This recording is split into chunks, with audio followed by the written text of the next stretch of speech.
अस्सलाम वालेकुम रहमतुल्लाहि व बरकातुहू। मैं सिर्फ मोहम्मद ज़कोला।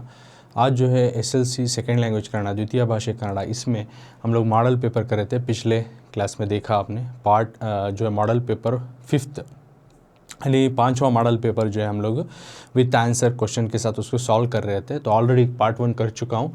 तो आज का पार्ट 2 है जो कि मॉडल पेपर 5 का कंटिन्यूटी पार्ट। तो 18 क्वेश्चन नंबर से आज कंटिन्यू कर रहा हूँ। तो 3-4 ವಾಕ್ಯಗಳಲ್ಲಿ ಉತ್ತರ ಬರೆಯುವುದು। ಸೊ सही उत्तरಕ್ಕೆ 2 अंकಗಳು। हर सही जवाब के लिए 2-2 मार्क्स मेन मिले, 2-2 मार्क्स मिलती हैं इस मेन में, थर्ड मेन में। तो उस तरह से 17 तक में किया था। आज उसका कंटिन्यूटी 18th क्वेश्चन, उसका जवाब भी इसी में है। तो एक मॉडल पेपर तो कंटिन्यूटी पार्ट हो रहा है। तो क्वेश्चन नंबर 18, ಹಕ್ಕಿಗಳು ಗೂಡನ್ನು ಎಲ್ಲೆಲ್ಲಿ ಕಟ್ಟಬಲ್ಲವು ವಿವರಿಸಿ। ಹಕ್ಕಿಗಳು ಬರ್ಡ್ಸ್ परिंदे ಗೂಡನ್ನು नेस्ट को एल्लेली कहाँ कहाँ कट्टाबल्लवु विवरिसी, बन सकते हैं बताओ। यानी परिंदे अपने घोंसले को कहाँ कहाँ बन सकते हैं, किधर किधर बन सकते हैं, इसको बताओ बोल रहे। तो उत्तर, ಹಕ್ಕಿಗಳು ತಮಗಿರುವ ಅಪೂರ್ವವಾದ ಹಾರಾಟ ಶಕ್ತಿಯಿಂದ ಸಾಗರ ದ್ವೀಪ, ಗಿರಿಶಿಖರಗಳನ್ನೆತ್ತಿ, ನಿರ್ಜನ ವನಶ್ರೇಣಿ, ಕಗ್ಗತ್ತಲ ಕಣಿವೆ, ಹಿಮಶೀತಲ ಧ್ರುವ ಪ್ರದೇಶ ಎಲ್ಲೆಂದರಲ್ಲಿ ಗೂಡುಗಳನ್ನು ನಿರ್ಮಿಸುತ್ತವೆ।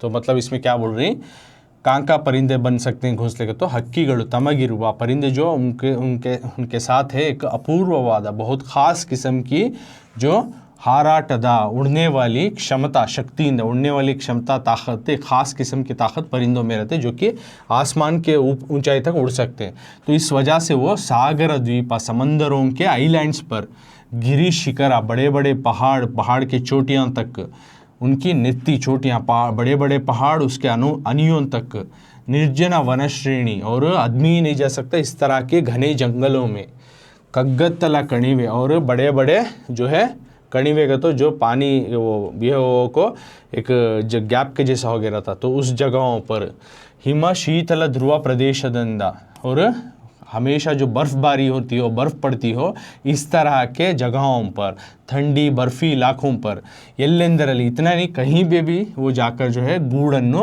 अपने घोंसले को बन सकते हैं, बिल्ड कर सकते हैं, ನಿರ್ಮಿಸುತ್ತವೆ।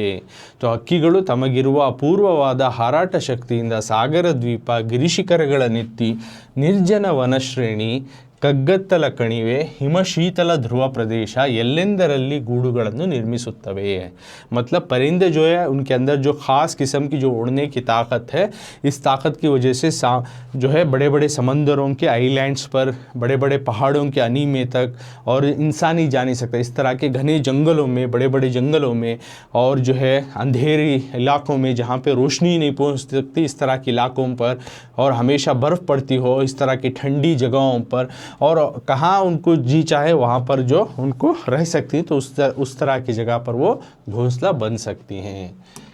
तो ये हुआ ಹಕ್ಕಿಗೂಡುಗಳ ನಿಗೂಢ ಜಗತ್ತು। तो तुम्हें इसी चैनल पर, अल-अंसार ट्रस्ट चैनल पर टाइप करें तो ಹಕ್ಕಿಗೂಡುಗಳ ನಿಗೂಢ जगತ್ತು, इसी लेसन का जो है तुम्हारा वर्ड टू वर्ड एक्सप्लेनेशन मिल जाता है, और साथ में बहुत सारे अभ्यास प्रश्नेಗಳು, एडिशनल क्वेश्चन, तमाम चीज़ें मिलती। तो क्वेश्चन नंबर 19 की तरफ जाएंगे अब हमें। वो 2 मार्क्स का हो गया, आपको पॉइंट के अकॉर्डिंग तुमने 2 मार्क्स देती है हर क्वेश्चन को। तो क्वेश्चन नंबर 19 ಪ್ರಶ್ನೆ 19, ಮಹಾಭಾರತದಲ್ಲಿ ಗಂಗಾದ್ವಾರದ ಬಗ್ಗೆ ಉಲ್ಲೇಖಗೊಂಡಿರುವ ಪ್ರಸಂಗಗಳನ್ನು ತಿಳಿಸಿ। महाभारतದಲ್ಲಿ, महाभारत में गंगा द्वाರದ ಬಗ್ಗೆ, गंगा की यानी गंगा द्वार है, गंगा बहले को आती नहीं, उस जगह पर उल्लेखಗೊಂಡಿರುವ, उसमें बताए गए इंसिडेंट्स के बारे में, प्रसंगಗಳನ್ನು ತಿಳಿಸಿ। महाभारत में गंगा द्वार के बारे में कुछ जिक्र कर कोई, ओके, तो उसके बारे में क्या जिक्र करी वो चीज़ें लेसन में हमें लिखना। महाभारत में गंगा द्वार, जहाँ गंगा उगम स्थान बोलती हैं, गंगा पैदा होकर यहाँ से आती सुगर को मानती हैं, तो उस जगह पर रिलेटेड महाभारत में क्या क्या बोल को ही कर को लिखना। तो उसमें महाभारत में क्या बोली कुछ इस तरह से, गंगा द्वारದಲ್ಲಿ ಶಂತುವಿನ ತಂದೆ ಪ್ರದೀಪನು ತಪಸ್ಸನ್ನು ಆಚರಿಸಿದನು, ದ್ರೋಣನ ತಂದೆ ಭಾರದ್ವಾಜನು ಅಪ್ಸರೆಯಾದ ಘೃತಾಚಿಯನ್ನು ಕಂಡು ಮೋಹಗೊಂಡು ದ್ರೋಣಾಚಾರ್ಯನ ಹುಟ್ಟಿಗೆ ಕಾರಣನಾದದ್ದು ಇಲ್ಲಿಯೇ। ಅರ್ಜುನನು ತನ್ನ ತೀರ್ಥಯಾತ್ರೆ ಸಂದರ್ಭದಲ್ಲಿ ನಾಗಲೋಕದ ಕನ್ಯೆ ಉಲೂಪಿಯನ್ನು ವರಿಸಿದ್ದು ಇದೇ ಸ್ಥಳದಲ್ಲಿ। ಇವು ಮಹಾಭಾರತದಲ್ಲಿ ಉಲ್ಲೇಖಗೊಂಡ ಪ್ರಸಂಗಗಳಾಗಿವೆ ಕರ್ಕೊ लिखती। मतलब गंगा द्वारದಲ್ಲಿ, गंगा द्वार में इसी जगह पर गंगाद्वार महाभारत के अकॉर्डिंग क्या क्या बोल को इनको, तो शंतनुना तंदे, शंतनु कर को एक राजा रहता है, उसके अब्बू जो है प्रदीपा, ओके, शंतनु कर को आता है एक रोल जो महाभारत में आता है, तो उस आदमी की जो है अब्बू जो रहती प्रदीपा कर को, उनके अब्बू का नाम, शंतनु के अब्बू का नाम, उन्होंने तपस्सन आचरिसिदनु, इसी जगह पर गंगाद्वार पर ही चुनो तपस्या करी, बैठ को मेडिटेशन करी, इनकर को ध्यान करी, इनकर को महाभारत में बताया गया। ये एक हो गया। और दूसरा इंसिडेंट, द्रोणना तंदे, द्रोणाचार्य जो हैं उनके अब्बू भारद्वाज कर को ही, द्रोणा के अब्बू जो भारद्वाज, उन्होंने अप्सरे यादा, एक अप्सरा बहुत ही खूबसूरत किस्म की लड़की जो रहते घृताची को देखकर उसके ऊपर मोह आको, उसके ऊपर प्यार आको, कंडू मोह, उसके ऊपर प्यार आको, द्रोणाचार्य जो है पैदाइश की वजह बनी है, उट्टी के कारण ना दद्दू, द्रोणाचार्य पैदाइश होने के वास्ते एक वजह बने। यानी भारद्वाज, द्रोणा के अब्बू जो भारद्वाज हैं, अप्सरे घृताची को इसी जगह पर देख को उसके ऊपर प्यार आको उससे बिहा करती, बाद में आगे चल कर द्रोणाचार्य पैदा होता है। अगर को थर्ड इंसिडेंट क्या कर, तो अर्जुना जो है तन्ना तीर्थ यात्रे संदर्भ, अपनी जो तीर्थ यात्रा करते रहता है, यानी एज ए पिलिग्रिम उन्हें जाते रहता है पिलिग्रिमेज प्लेस को, उस दरमियान संदर्भದಲ್ಲಿ नागलोकದ कन्या, नागलोक की जो कन्या रहती है, एक लड़की रहती है, उलूपी को वरिसिದ್ದು, उसके शादी होता सो इದೇ ಸ್ಥಳದಲ್ಲಿ, इसी जगह पर। ये चीज़ें जो है महाभारत में उल्लेखಗೊಂಡ बताए गए कुछ प्रसंगಗಳಾಗಿ जानकारियाँ या इन्फॉर्मेशंस ये हैं। ओके, तो महाभारत के अकॉर्डिंग गंगाद्वार का जिक्र किस किस तरह से किया गया है। अगर तो पहला जिक्र जो है गंगाद्वार में शंतनु का बाप जो प्रदीपा तपस्या करे आकर को, ये फर्स्ट इंसिडेंट हो को है अगर को महाभारत में बोल रही। दूसरा, द्रोणा का बाप जो भारद्वाज था, उन्हें बहुत ही खूबसूरत किस्म की घृताची को देखकर उसके ऊपर प्यार आको शादी होता है, फिर उसे आगे चलकर द्रोणाचार्य पैदा होता है। ये सेकेंड इंसिडेंट। थर्ड इंसिडेंट क्या करते हो, अर्जुना जो है जब एज ए पिलिग्रिम तीर्थ यात्रा पर निकलता उन्हें पिलिग्रिमेज प्लेस को, उस दरमियान जो है नाग देवताओं की जो कन्या रहती है उलूपी कर को, उसे शादी होता सो इसी जगह पर। सो ये चीज़ा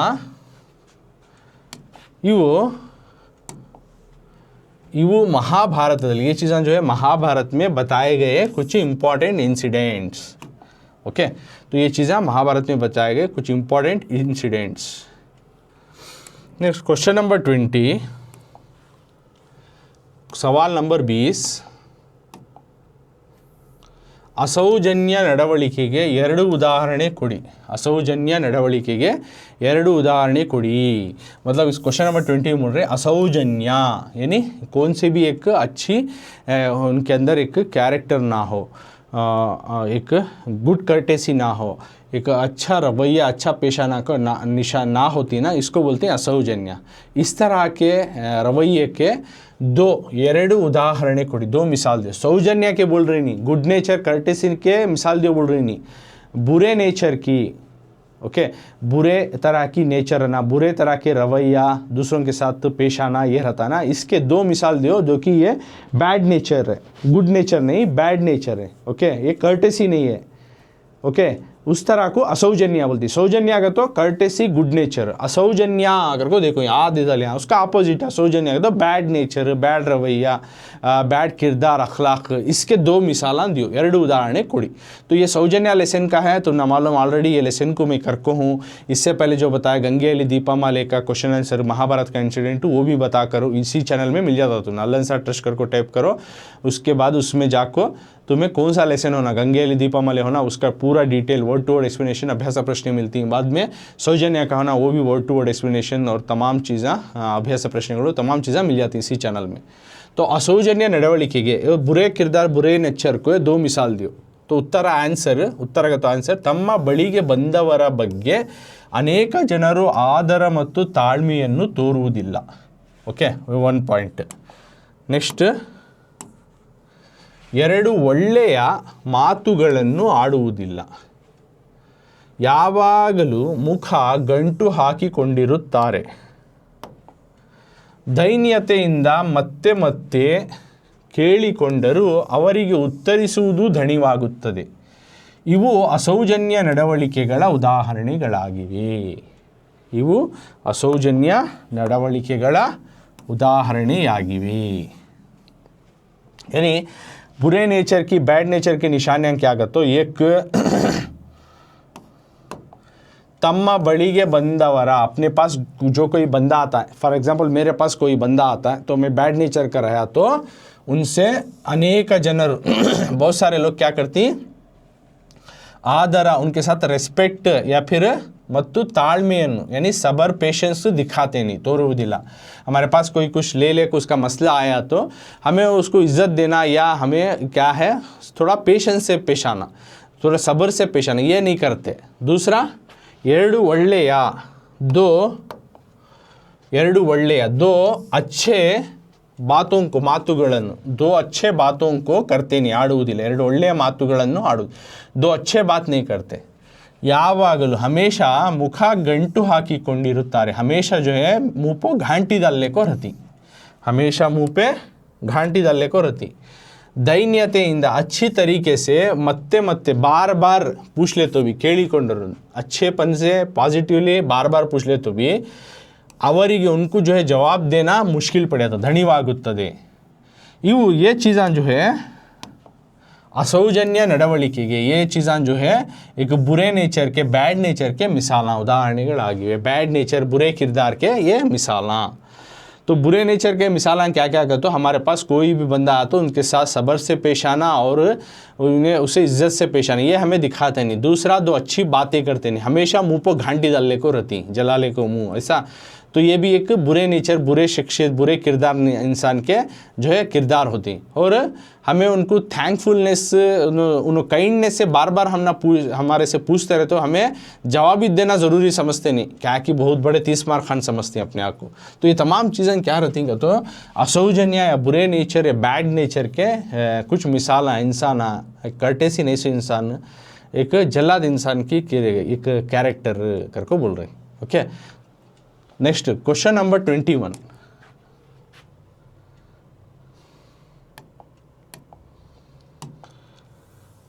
क्वेश्चन नंबर 21, कब्बक्किಗಳು ಬಾಯ ಬಿಡಲು कारणವೇನು, ध्यान दिखा रही कब्बक्किಗಳು करको बोल रही। तो मूडल कुणगल करे उस पोएम का ये सवाल है, तो वो पोएम भी इसी चैनल में मैं करको हूँ, तुम्हें जाको देख ले सकती, वर्ड टू वर्ड उसमें एक्सप्लेनेशन भी होको है। ओके, और तुम ना तमाम अभ्यास प्रश्नಗಳು भी उसमें मिल जाती। तो कब्बक्किಗಳು, कब्बक्की एक किस्म के परिंदे हैं, वो बाई बिड़ल, वो मुंह खोलने की वजह क्या, कारणवेनु, वजह क्या, जो कब्बक्की एक किस्म के परिंदे ही मुंह खोलने को बैठी, मुंह खोल रही, बाई बिड़लु कारणवेनु, परिंदे जो कब्बक्की एक किस्म के परिंदे जो नदियों के पास रहती हैं, तालाबों के पास, इन्हों मुंह खोलने को बैठी क्यों। तो आंसर, ಕುಣಿಗಲ್ ಕೆರೆಯ ವಿಶಾಲವಾದ ಕೆರೆಯ, ಕುಣಿಗಲ್ ಕೆರೆಯು ವಿಶಾಲವಾದ ಕೆರೆಯಾಗಿದೆ, ಅನೇಕ ಜೀವಿಗಳಿಗೆ ಆಶ್ರಯವನ್ನು ನೀಡಿದೆ, ಜನರ ಬದುಕಿನ ಆಧಾರ ಆಗಿದೆ, ಅದರಲ್ಲಿರುವ ಚಿಕ್ಕ ಚಿಕ್ಕ ಜಲಚರಗಳನ್ನು ತಿನ್ನಲು ಕಬ್ಬಕ್ಕಿಗಳು ಬಾಯಿ ತೆರೆದು ಹಾರಾಡುತ್ತಿರುತ್ತವೆ, ಅದನ್ನು ಜನಪದರು ಕಬ್ಬಕ್ಕಿ ಬಾಯ ಬಿಡುತ್ತಾವೆ ಎಂದು ವರ್ಣಿಸಿ ಹೇಳಿದ್ದಾರೆ। मतलब कुणिगल का तालाब, कुणिगल केरे विशालवाद केरे, कुणिगल का तालाब एक बहुत बड़ा तालाब है, अनेक जीविಗಳಿಗೆ, बहुत सारे जानवरों को आश्रयವನ್ನು ನೀಡಿದೆ, बहुत सारे जानवरों को वो शेल्टर दिया, रहने की जगह दिया, ಜನರ ಬದುಕಿನ, इंसान की ज़िंदगी के आधारवे आಗಿದೆ, इंसान की ज़िंदगी की एक बेस, एक बुनियाद बन चुकी है। ಅದರಲ್ಲಿರುವ, उसमें रहने वाले चिक्का चिक्का जलचरಗಳನ್ನು, छोटे छोटे पानी के जानवरों को ತಿನ್ನಲು, खाने के वास्ते कब्बक्किಗಳು, कब्बक्की जो परिंदे वो बाई तेरेदु, मुंह खोलकर हाराಡುತ್ತಿರುತ್ತವೆ, उड़ रहे हैं, मुंह खोलकर उड़ रहे हैं, ಅದನ್ನು उसको ಜನಪದರು जो है कब्बक्की बाया बिड़ुता है, कब्बक्की मुंह खोल रहा है ಎಂದು ವರ್ಣಿಸಿ ಹೇಳಿದ್ದಾರೆ, करको इस तरह से बोल रहे हैं। ओके, मतलब कब्बक्की क्यों मुंह खोले कुड़ेंगे, तो कुणिगल का तालाब एक बहुत बड़ा तालाब है, अनेक जीविಗಳಿಗೆ आश्रय, वहाँ पे बहुत सारे जानदार जानवरों को, चीज़ों को जो है उन्हें जगह देखो है ये तालाब, और ಜನರ ಬದುಕಿನ आधार, इंसान की अपनी ज़िंदगी का एक सपोर्टिव जगह है, उसमें ಅದರಲ್ಲಿರುವ ಚಿಕ್ಕ ಚಿಕ್ಕ ಜಲಚರಗಳನ್ನು ತಿನ್ನಲು, पानी में रहने वाले छोटे छोटे मछलियों को, अलग जानदार चीज़ों खाने के वास्ते कब्बक्की जो है वो किस्म के परिंदे जो है मुंह खोले को वो उड़ रहे हैं या बैठे हैं वहाँ पे। सो उसको जनपदरू कब्बक्की बाया बिड़ुतावे, उसको यहाँ कब्बक्की बाया बिड़ुतावे करको नज़म में बहुत मज़ेदार किस्म से बताया है, बयां करी, वर्णिसी बहुत मज़ेदार किस्म से बयां कर रही पोएट जनपदरू। तो ये मूडल कुणगल करे एक जनपद गीत है, तो इसके कौन भी ऑथर नहीं रहते, उन जनपदरू इसके ऑथर है। तो peoples to peoples it has came to sing and came to this poem. Okay, तो इस तरह से कब्बक्की बाಯಿಗಳು ಬಿಡುತ್ತವೆ, ಹೇಗೆ ಕಾರಣವೇನು, ಕಬ್ಬಕ್ಕಿಗಳು ಬಾಯಿ ಬಿಡಲು ಕಾರಣವೇನು, ಕಿಸ್ ವಜಹ से ಕಬ್ಬಕ್ಕಿ जो ಮೂಖೊಲೆ ಕಡಿ। ಕುಣಿಗಲ್ ಕೆರೆಯು ವಿಶಾಲವಾದ ಕೆರೆಯಾಗಿದೆ, ಅನೇಕ ಜೀವಿಗಳಿಗೆ ಆಶ್ರಯವನ್ನು ನೀಡಿದೆ, ಜನರ ಬದುಕಿನ ಆಧಾರವೇ ಆಗಿದೆ, ಅದರಲ್ಲಿರುವ ಚಿಕ್ಕ ಚಿಕ್ಕ ಜಲಚರಗಳನ್ನು ತಿನ್ನಲು ಕಬ್ಬಕ್ಕಿಗಳು ಬಾಯ ತೆರೆದು ಹಾರಾಡುತ್ತಿರುತ್ತವೆ, ಅದನ್ನು ಜನಪದರು ಕಬ್ಬಕ್ಕಿ ಬಾಯ ಬಿಡುತ್ತಾವೆ ಎಂದು ವರ್ಣಿಸಿದ್ದಾರೆ। So I have explained also this one. अब नेक्स्ट क्वेश्चन की तरफ जाएंगे, 2 मार्क्स मिलती, तो बहुत आसानी से तुम्हें 2-2 मार्क्स लिए जा। देखो नेक्स्ट क्वेश्चन, क्वेश्चन नंबर 22 की तरफ जाएंगे।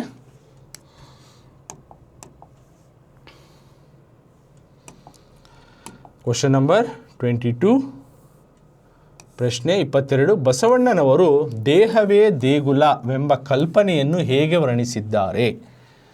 ಕ್ವೆಶ್ಚನ್ ನಂಬರ್ 22 ಪ್ರಶ್ನೆ 22, ಬಸವಣ್ಣನವರು ದೇಹವೇ ದೇಗುಲವೆಂಬ ಕಲ್ಪನೆಯನ್ನು ಹೇಗೆ ವರ್ಣಿಸಿದ್ದಾರೆ? बसवण्णनवर को तो बसवण्णा जी देहवे ये जिसमिच देगुलवेंबा, ये जिसमिच एक मंदिर करको इस तरह की कल्पना को, इस तरह की इमेजिनेशन कल्पನೆಯನ್ನು ಹೇಗೆ किस तरह से बयां करी, वर्णिसिद्धारे, किस तरह से अपने अंदाज से बयां कर रही। कौन ये जो नज़म लिखे हैं वचनगलु, इसके वचनाकार बसवण्णा जी। तो उन्होंने बोल रही देहवे देगुला मेरा जिसमिच एक मंदिर जैसा, तो ये किस तरह से बयां कर रही, क्या बोलना चाह रही, सो इसके ज़रिए से करको हमें उसके सपोर्टिव आंसर में कुछ पॉइंट्स लिखना आंसर में। तो क्या क्या लिखना, तो बसवण्णा के हिसाब से उन्होंने बोल रही जो देहवे देगुला मेरा जिसमिच एक मंदिर, तो इस कल्पना के बारे में, इस इमेजिनेशन के बारे में क्या बोलना चाह रही पोएट, बयां कर रही, लिखो।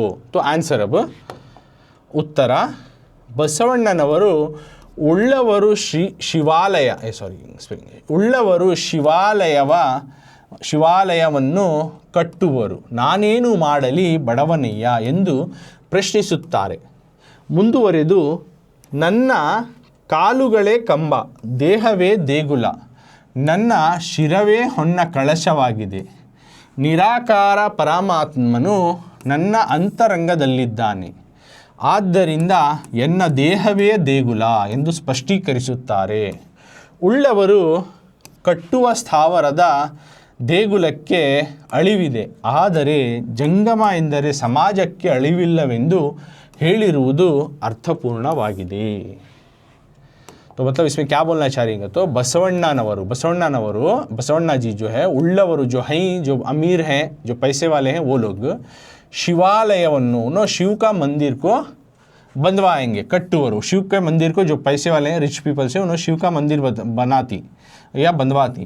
नानेनु मैं क्या कर सकता हूँ, नानेनु ಮಾಡಲಿ मैं क्या कर सकता हूँ, बड़वनಯ್ಯ मैं गरीब ಎಂದು ಪ್ರಶ್ನಿಸುತ್ತಾರೆ। इस तरह से सवाल करे, मैं गरीब मैं क्या कर सकता हूँ। ಮುಂದುವರೆದು आगे चलकर क्या बोल रही, ನನ್ನ ಕಾಲುಗಳೇ ಕಂಬ मेरा पैरिच खंबे के जैसा, ನನ್ನ ಕಾಲುಗಳೇ ಕಂಬ मेरा पैरिच खंबे के जैसा, देहवे देगुला मेरा जिस्मिच एक मंदिर जैसा, ನನ್ನ ಶಿರವೇ मेरा सिर ही जो है ಹೊನ್ನ ಕಳಶವಯ್ಯ, सोने का कलश जो मंदिरों पे रहता है वो सोने का कलश, कौन सा, मेरा सिरिच शिरवे। निराकारा जो शेप नहीं है, इस तरह का भगवान परमात्मनु नन्ना अंतरंगदಲ್ಲಿದೆ, जो शेप नहीं है, खुदा बनाने वाला क्रिएटर वो मेरे अंदर है, ಆದ್ದರಿಂದ इसलिए ಎನ್ನ ದೇಹವೇ ದೇಗುಲ मेरा जिस्मी जो है मंदिर जैसा ಎಂದು स्पष्टीकरिಸುತ್ತಾರೆ। इस तरह से उन्होंने बयां कर रही। तो उಳ್ಳವರು यानी जो अमीर लोग हैं, उन्होंने बंधवाने वाले स्थावर देगुलक के, उन्होंने बनवाने वाले बिल्डिंग, जो मंदिर का बिल्डिंग है वो मिट सकता है, ख़त्म हो सकता है, लेकिन ಆದರೆ जंगमा ಎಂದರೆ, जंगमा का तो समाज के यानी इस सोसाइटी को, इस माहौल को कभी ख़त्म नहीं होते, अಳಿವಿಲ್ಲ करके ಹೇಳಿರುವುದು बहुत ही एक बयां करी। इस तरह से बहुत मज़ेदार किस्म से मीनिंगफुलनेस से बता रही, ಹೇಳಿರುವುದು अर्थपूर्ण, एक मीनिंगफुल्स के साथ उन्होंने बता रही।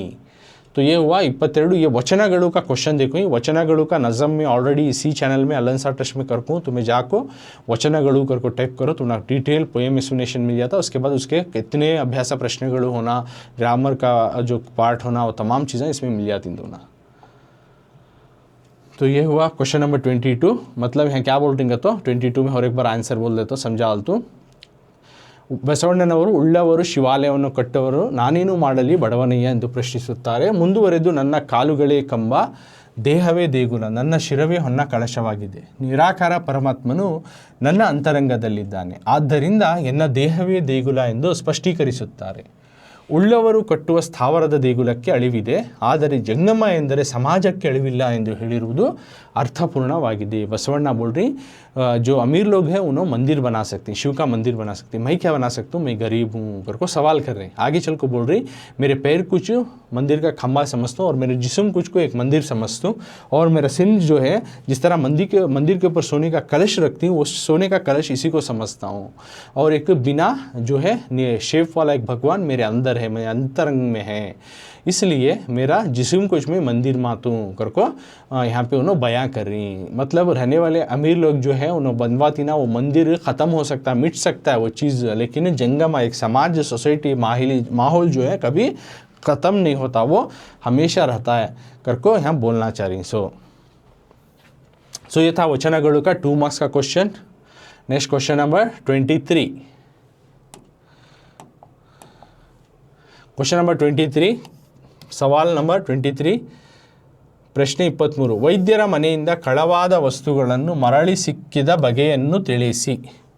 ಕ್ವೆಶ್ಚನ್ ನಂಬರ್ 23 ವೈದ್ಯರ ಮನೆಯಿಂದ ಕಳವಾದ ವಸ್ತುಗಳು मरली सिक्किद बಗೆಯನ್ನು ತಿಳಿಸಿ।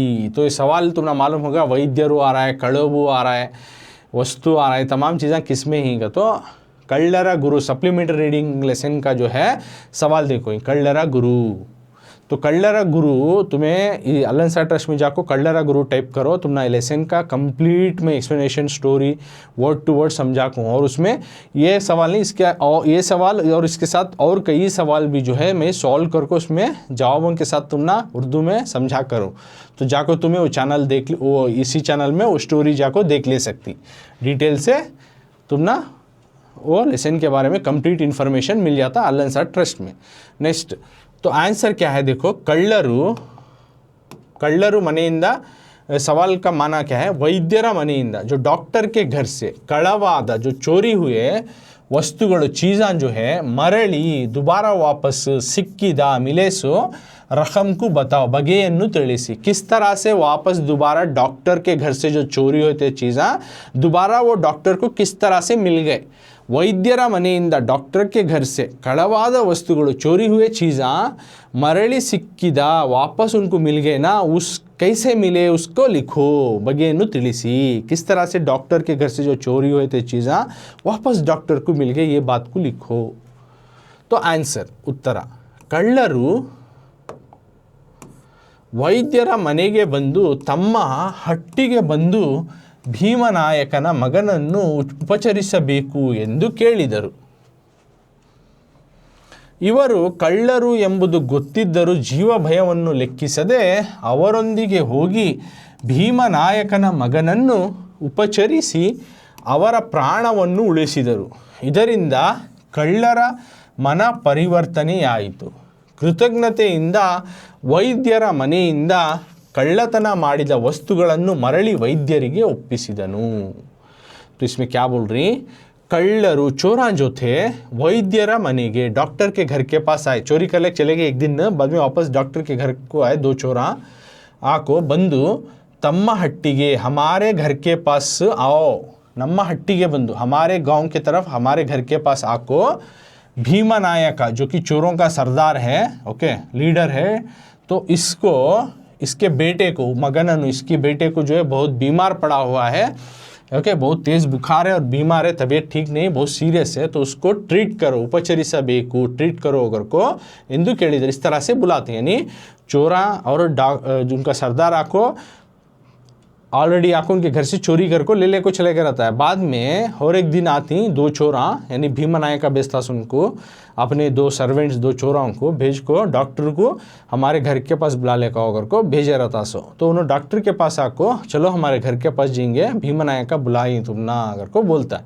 ओके, तो बाद में क्या होता है, इवरू कಳ್ಳरू इनो चोरांकर को ಎಂಬುದು ಗೊತ್ತಿದ್ದರ ಕರ್ಕೊ मालूम रहा तो भी जीवा भय जान के डर को लेक्की से जान के डर को उन्होंने हिसाब नहीं रखे, जान के डर को ना नहीं देखे, अवरೊಂದಿಗೆ जान के डर से उन्होंने बेखौफ रहे और उसको हिसाब में ले नहीं, जान चले जाएंगी ना क्या हो जाएंगे आकर को। और डॉक्टर जो है उनके साथ जाको होगी भीमा नायकना मगनन्नु, भीमा नायक जो चोरों का सरदार है उन चोरों का लीडर है उसके बेटे को जो है ट्रीट करती उपचरिसी उसको इलाज करती उसकी बीमारी का इलाज करा को और प्राणವನ್ನು उसके बच्चे की जान को जो है बचाती उड़िसिದರು।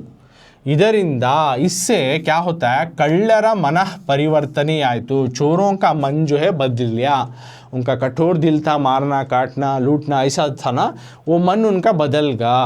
कृतज्ञतेಯಿಂದ यानी शुक्रिया अदा करने के तौर पर वापस वो वैद्यरा मनेಯಿಂದ डॉक्टर के घर से कಳ್ಳतನ ಮಾಡಿ जो चोरी किए थे वो चीज़ों को वस्तुಗಳನ್ನು मरली दोबारा वो वैद्यರಿಗೆ वापस डॉक्टर के हवाले कर डाले। वो चीज़ें जो डॉक्टर के घर से चोरी किए थे एज ए शुक्रिया अदा करने के तौर पर वो चीज़ें वापस डॉक्टर को लौटा डाले। ओके, तो इसमें क्या लिखती तुम्हें, किस तरह से डॉक्टर वापस अपने चोरी हुए चीज़ें वापस उनके हाथ लग गए वापस मिले कैसा। तो आंसर क्या, कಳ್ಳರು ವೈದ್ಯರ ಮನೆಗೆ ಬಂದು ತಮ್ಮ ಹಟ್ಟಿಗೆ ಬಂದು ಭೀಮನಾಯಕನ ಮಗನನ್ನು ಉಪಚರಿಸಬೇಕು ಎಂದು ಕೇಳಿದರು। यानी चोरा जो है डॉक्टर के घर के पास आको हमारे गांव के घर के पास आना कर को भीमा नायक का बोल को भेजा है क्यों तो उनके बेटे को बीमार है इलाज करो कर को। बाद में इವರು ಕಳ್ಳರು ಎಂಬುದು ಗೊತ್ತಿದ್ದರೂ ಜೀವ ಭಯವನ್ನು ಲೆಕ್ಕಿಸದೆ ಅವರೊಂದಿಗೆ ಹೋಗಿ ಭೀಮನಾಯಕನ ಮಗನನ್ನು उपचरिसी। इन्हों चोरांगर को मालूम रहे तो भी रखो भी और इन्हीं के घर से लूटे थे कर को ये भी मालूम रखो भी अपना जान की जो है जोखिम मिटा को अपनी जान का जो है हिसाब नहीं रह सका जाको उस चोर के बस्ती में जाकर जो है उसको ट्रीट करे उसके बेटे को इलाज करे और साथ में अदवरा प्राणವನ್ನು उस बच्चे की जान को बचाए। ये देखकर चोरों का मन पिघल गया, ಕಳ್ಳರ ಮನ ಪರಿವರ್ತನೆಯಾಯಿತು और ಕೃತಜ್ಞತೆಯಿಂದ ವೈದ್ಯರ ಮನೆಯಿಂದ ಕಳ್ಳತನ ಮಾಡಿದ ವಸ್ತುಗಳನ್ನು ಮರಳಿ ವೈದ್ಯರಿಗೆ ಒಪ್ಪಿಸಿದರು। As a thankfulness as a शुक्रिया अदा करने के तौर पर डॉक्टर के घर आको जो चोरी किए थे चीज़ें वापस डॉक्टर को लौटा डाले। तो ये था कಳ್ಳರ गुरु लेसन का क्वेश्चन। इसी चैनल में तुम ना इस लेसन का वर्ड टू वर्ड एक्सप्लेनेशन भी मिल जाता है और तुम ना और भी कई सारे अभ्यास प्रश्नಗಳು भी मिल जाती। तो उसी तरह आगे चलते अब क्वेश्चन नंबर 24 की तरफ जाएंगे। क्या है देखेंगे क्वेश्चन नंबर 24 में प्रश्न 24 ಕವಿಯ ಅಭಿವ್ಯಕ್ತಿಯಲ್ಲಿ ಕನ್ನಡ ನಾಡಿನ ವಿಸ್ತಾರವೇನು ಕರ್ಕೋ देखो। कविಯ अभिव्यक्तिಯಲ್ಲಿ कन्नड़ नाडिन विस्तारवेनु, कवि जो पोएट बोल रहा है उनके हिसाब से कन्नड़ नाडिन यानी कर्नाटक की कन्नड़ नाडु की कर्नाटक की जगह की जो है कितनी इसमें फैली हुई है, विस्तारवेनु कितनी दूर दूर तक कन्नड़ नाडु कर्नाटक जो है फैला हुआ है, कहाँ कहाँ तक जो है इसकी लंबाई चौड़ाई कितनी है, इस स्टेट की इस जगह की कन्नड़ नाडु कितने जगहों तक फैला हुआ है, कहाँ से कहाँ तक फैला हुआ है एज ए पोएट के हिसाब से। तो ये क्वेश्चन तो ना मालूम हो गया कन्नड़ नाडु नुड़ी जना। तो ये पोएम भी मैं पूरा का उर्दू में चैप्टर आता है, ये पोएम आता है। तो ये अल्लन सर ट्रस्ट में इस नज़म को डिटेल से मैं सिंग कर को और वर्ड टू वर्ड तुम ना एक्सप्लेनेशन कर को हूँ और उसके और भी कई सारे अभ्यास प्रश्नಗಳು भी कर मिल जाती तुम ना। तो जाको इसी चैनल में तुम्हें वो पोएम को तुम्हें डिटेल से देख सकते। कविಯ अभिव्यक्तिಯಲ್ಲಿ कन्नड़ नाडिन विस्तार, पोएम के पोएट के हिसाब से कन्नड़ के जो मुल्क का कहाँ कहाँ तक फैला हुआ है। ಶ್ರೀ ವಿಜಯನು ಕವಿರಾಜ ಮಾರ್ಗ ಎಂಬ ಲಕ್ಷಣ ಗ್ರಂಥವನ್ನು ರಚಿಸಿದ್ದಾನೆ। तो ये जवाब है ಅದರಲ್ಲಿ ಕನ್ನಡ ನಾಡಿನ ವಿಸ್ತಾರವನ್ನು ಕಾವೇರಿಯಿಂದ ಗೋದಾವರಿಯವರೆಗೆ ಹಬ್ಬಿದೆ ಎಂದು ಹೇಳಿದ್ದಾನೆ। ಈ ಕನ್ನಡಿಗರಿರುವ ಪ್ರದೇಶ ಭೂಮಂಡಲದ ಸುಂದರ ಪ್ರದೇಶಗಳಲ್ಲಿ ಒಂದಾಗಿದೆ ಎಂದು ಹೇಳಿರುವುದು ಗಮನಾರ್ಹವಾಗಿದೆ। मतलब इसमें क्या बोल रही तो श्री विजय जो है ಕವಿರಾಜ ಮಾರ್ಗ अपनी किताब में ಎಂಬ ಲಕ್ಷಣ ಗ್ರಂಥವನ್ನು ರಚಿಸಿದ್ದಾನೆ कने की एक किताब को उन्हें लिखा ಎಂಬ ಲಕ್ಷಣ ग्रंथ श्री विजय जो है कविराजा मार्ग नाम की किताब को लिखो है अगर इसका मतलब श्री विजय नाम का पोएट हलेगन्नड़ का पोएट ने कविराजा नाम का एंबा नाम का लक्षण ग्रंथ एक किताब को ग्रंथ को रचिसिदाने लिखा है। उसमें उन्हें बोल रहा है कि कन्नड़ा मुल्क कहाँ से कहाँ तक फैला हुआ अगर को ಅದರಲ್ಲಿ उसमें कन्नड़ नाडिना कन्नड़ का मुल्क कन्नड़ नाडु कर्नाटक ये जो है कावेरी की नदी से आ गोदावरी के नदी तक फैला हुआ है हब्बिदे ಎಂದು ಹೇಳಿದಾನೆ ಕರ್ಕೊ बोलिया है। और साथ ही साथ में ये कन्नडिगरिरुवा ये कन्नड़ा के लोग कहाँ कहाँ है वहाँ के प्रदेश वहाँ की जगह भूमंडल और वहाँ की जगह और वहाँ के प्लेस जो है सुंदर प्रदेश बहुत ही खूबसूरत जगहों में से एक जगह है ಒಂದಾಗಿದೆ ಎಂದು ಹೇಳಿರುವುದು ಕರ್ಕೊ बोले है। सो बहुत ही एक गमनार्हवाಗಿದೆ गमनार्ह बहुत ही यहाँ पर जो है गौर फिक्र करने की बात है कि उसी ज़माने में उसी टाइम को जो है बोला था कि कन्नड़ा का मुल्क कहाँ से कहाँ तक फैला हुआ है और किस तरह से ये बहुत ही अच्छे अंदाज से है। तो ಶ್ರೀ ವಿಜಯನು ಕವಿರಾಜ ಮಾರ್ಗ ಎಂಬ ಲಕ್ಷಣ ಗ್ರಂಥವನ್ನು ರಚಿಸಿದ್ದಾನೆ। ಅದರಲ್ಲಿ ಕನ್ನಡ ನಾಡಿನ ವಿಸ್ತಾರವನ್ನು ಕಾವೇರಿಯಿಂದ ಗೋದಾವರಿಯವರೆಗೆ ಹಬ್ಬಿದೆ ಎಂದು ಹೇಳಿದ್ದಾನೆ। ಈ ಕನ್ನಡಿಗರಿರುವ ಪ್ರದೇಶ ಭೂಮಂಡಲದ ಸುಂದರ ಪ್ರದೇಶಗಳಲ್ಲಿ ಒಂದಾಗಿದೆ ಎಂದು ಹೇಳಿರುವುದು ಗಮನಾರ್ಹವಾಗಿದೆ। तो श्री विजय अपने कविराजा मार्ग किताब में कविराजा मार्ग नाम की किताब को लिखा हुआ है। तो उस किताब में उन्हें बोल रहा है कि कन्नड़ा का मुल्क यहाँ से यहाँ तक फैला, कहाँ से कावेरी से गोदावरी तक फैला हुआ है। और साथ में कन्नड़ा के पीपल जो रहती उनकी जो लैंड है उनकी जगह जो है बहुत दुनिया में सबसे खूबसूरत जगहों में से ये भी एक खूबसूरत जगह है करके बोले। सो बात को एक गमनार्ह एक गौर फिक्र करने की बात है। तो इतना लिखे तुम ना 2 मार्क्स मिलती। तो इस तरह से ये मेन ख़त्म हुआ थर्ड मेन में देखो आज में क्वेश्चन नंबर 18 से टोटल तुमने 8 क्वेश्चन आती सो एक क्वेश्चन प्रीवियस क्लास में समझा को था। तो 7 क्वेश्चन आंसर्स को मैं 2-3-4 वाक्यಗಳಲ್ಲಿ ಉತ್ತರಿಸಿ लेंथी आंसर में का समझाया है ना। तो उसमें तुमना लेसन साइड पोएम साइड और सप्लीमेंट्री रीडिंग इस तरह से तीनों में से मिला को जो है 2-3-4 वाक्य 2 मार्क्स में के सवाल आती। देखिए ना इसमें एक सप्लीमेंट्री रीडिंग का क्वेश्चन भी आया लास्ट वन नाडु नुडिಯ विस्तारवेनु है ना। और एक लेसन का साइड में भी आया कल्लर गुरु में भी आया 4 मार्क्स के देखो सप्लीमेंट्री रीडिंग में आए इस बार ये पेपर में। तो इस तरह से तुम्हें लेसन साइड और पोएम साइड और सप्लीमेंट्री रीडिंग के तमाम क्वेश्चन आंसर देख लेना और मॉडल पेपर्स को तुम्हें देख लो तुम्हें पास हो जाना बस करिए। खाली मॉडल पेपर देख ले तो भी तुम इस चीज़ से पास आउट हो जाती। हर स्कोरिंग करने वाले मेरे देखो इसके हर एक लेसन के जो भी कर रहा हूँ हर एक लेसन चाहे सप्लीमेंट्री रीडिंग हो चाहे ग्रामर पार्ट हो चाहे लेसन पार्ट हो पोएम पार्ट हो चाहे पार्ट 1 बुक हो पार्ट 2 बुक हो तमाम चीज़ें सेकेंड लैंग्वेज के अल्लन सर ट्रस्ट में तुम ना मिल जाती। जस्ट तुम्हें चैनल में जाकर टाइप करो कोसा लेसन होना कोसा ग्रामर होना सब तुम ना मिल जाता वर्ड टू वर्ड एक्सप्लेनेशन मिल जाता। Next question number 25 fourth main में क्वेश्चन नंबर 24 कवि ಸಾಹಿತಿಯ ಜನ್ಮಸ್ಥಳ ಕಾಲ ಕೃತಿ ಮತ್ತು ಬಿರುದು ಪ್ರಶಸ್ತಿಗಳನ್ನು ಕುರಿತು ವಾಕ್ಯ ರೂಪದಲ್ಲಿ ಬರೆಯುವುದು।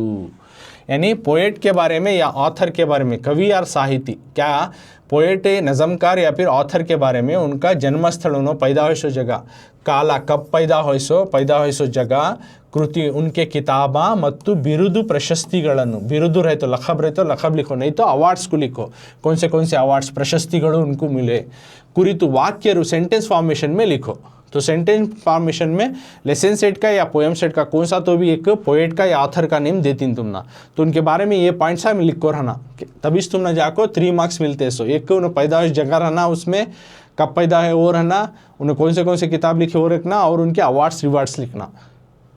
तो यहाँ देखो मार्क्स कैसा मिलती है एक पैदा हुई जगह और कब पैदा है लिखे तो 1 मार्क सेकेंड जो है उनके कौन से किताब ही अवार्ड्स ही वो लिखे तो उसे 1 मार्क्स और लाइन फॉर्मेशन वर्ड्स सब भी तुम्हें अच्छे से लिखो रहे तो उसे 1 मार्क्स टोटल 3 मार्क्स 3 अंकಗಳು ये मेन में 21 सवाल देती। सो फोर्थ मेन में 25 क्वेश्चन नंबर एक पोएट या फिर एक ऑथर का नेम देती तो उनके बारे में लिखना। उसके बाद से तुम्हें हर एक मेरे चैनल में मिल जाता है, कवि परिचय और लेखक परिचय हर एक लेसन का भी मैं करको हूँ। वो लेसन का जाको तुम्हें वो चैनल, इसी चैनल में जाकर देख ले सकते हैं। अलन साटस चैनल में टाइप करो कौन सा लेखक परिचय ना कवि परिचय ना मिल जाता। तो आज ये मॉडल पेपर में एक सवाल देखो ही इनके बारे में जानेंगे। सीपी कृष्ण कुमार, सीपी कृष्ण कुमार को तो भी इनोच, या फिर तुमने शॉर्ट में CPK कर को दिए तो भी इनोच।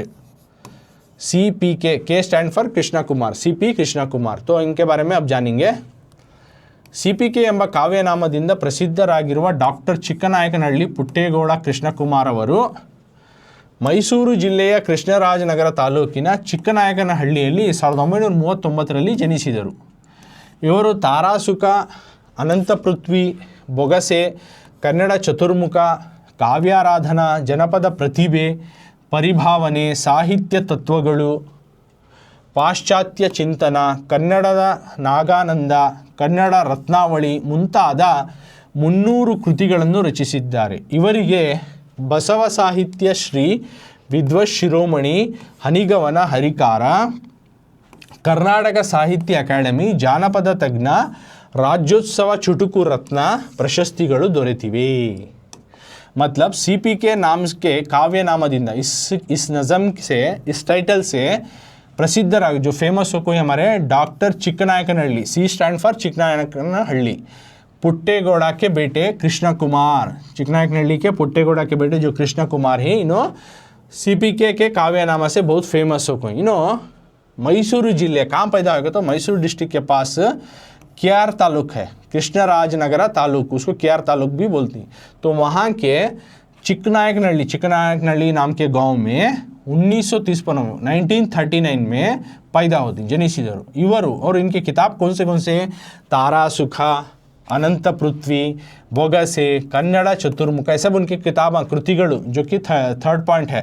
काव्याराधना, जनपद प्रतिभे, परिभावने, साहित्य तत्वಗಳು, पाश्चात्य काव्य चिंतन, कन्नड़ नागानंद, कन्नड़ रत्नावली ಮುಂತಾದ इस तरह के किताबें और वगैरह वगैरह 300 कृतिಗಳನ್ನು, तकरीबन 300 किताबों को इन्होंने लिखो ही, कृतिಗಳು को तो किताबें वो लिखो ही।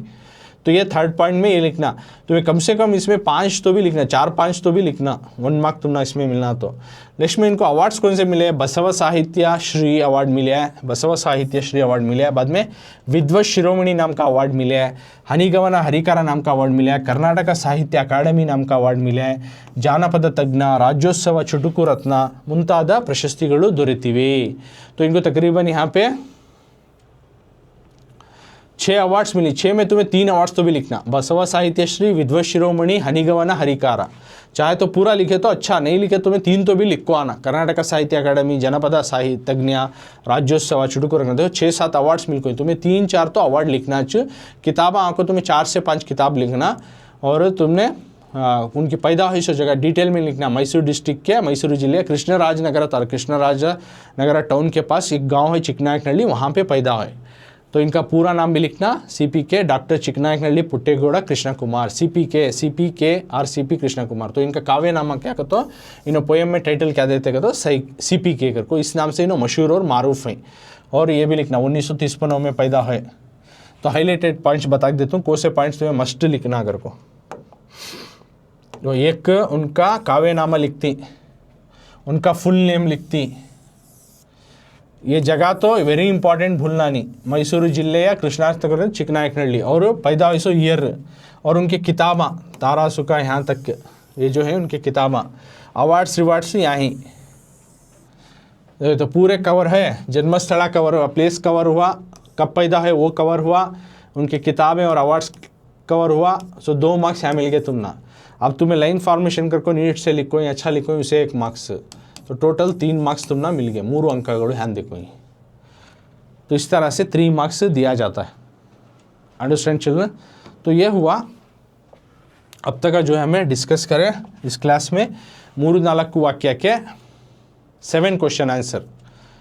तो आज क्लास में हमें 3-4 7 2 14 मार्क्स, 14 मार्क्स 3-4 वाक्य के 7 क्वेश्चन डिस्कस करें, जो कि 14 मार्क्स का कवर हुआ। बाद में 3 मार्क्स आपको कविकृति परिचय, ओके, तो उसमें 3 मार्क्स, तो 17 मार्क्स का आज हमें डिस्कस करेंगे। 4th में 25 तक हो गए पार्ट 2 में। पार्ट 3 में आने वाले क्लास में हमें पोएम का जो है समरी, और अलंकारा, गादे, संदर्भा, ये तमाम चीज़ें हमें डिस्कस अगली क्लास में हमें करेंगे।